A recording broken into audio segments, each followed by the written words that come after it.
Hello friends, hope you all are doing great. Welcome back to my YouTube channel.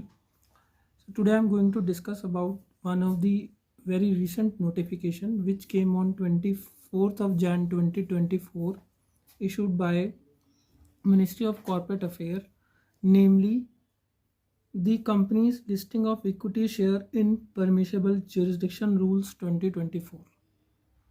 So quickly हम इसको discuss कर लेते हैं। सबसे पहले मैं आपको ये क्लेरिफाई करना चाहता हूँ कि this rules are made for the companies which are registered as a special economic zone. जो भी कंपनीज स्पेशल इकोनॉमिक जोन में फॉल करती हैं, ये रूल्स उनके लिए जो है नोटिफाई किए गए हैं।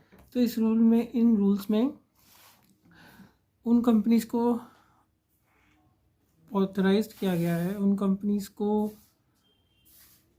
परमिट किया गया है to get them self registered with the stock exchanges which are in the nature of special economic zone. So इसमें अनलिस्टेड पब्लिक कंपनीज हैं।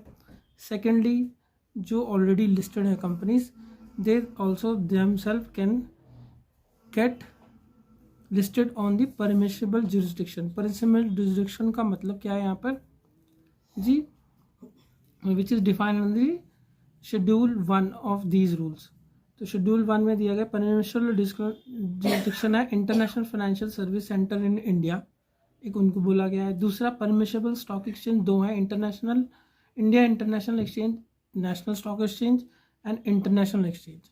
तो ये एक्सक्लूसिवली स्पेशल इकोनॉमिक जोन में जो कंपनीज फॉल करती हैं उसी के लिए ये स्टॉक एक्सचेंजेस बनाए गए हैं जिनको कि परमिशिबल जुरिस्डिक्शन माना गया है।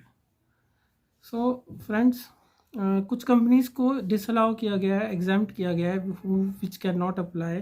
सो those companies are section 8 companies which are registered under the 406 of the act, which are as a nidhi companies, a company which are limited by the guarantee and having a share capital are also disallowed, are not eligible.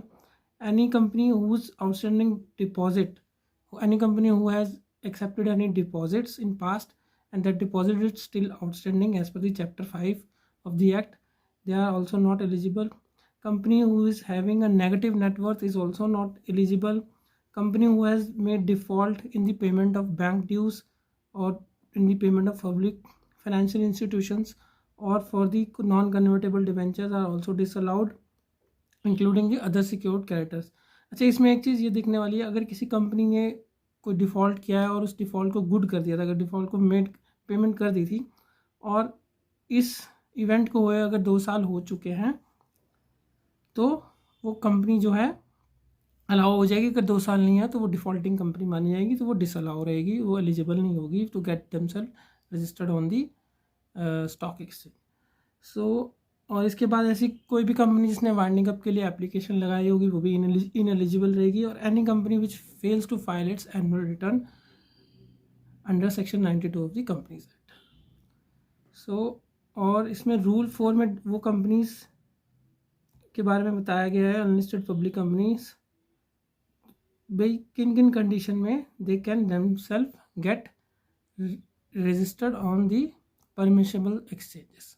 So with this I am concluding this video.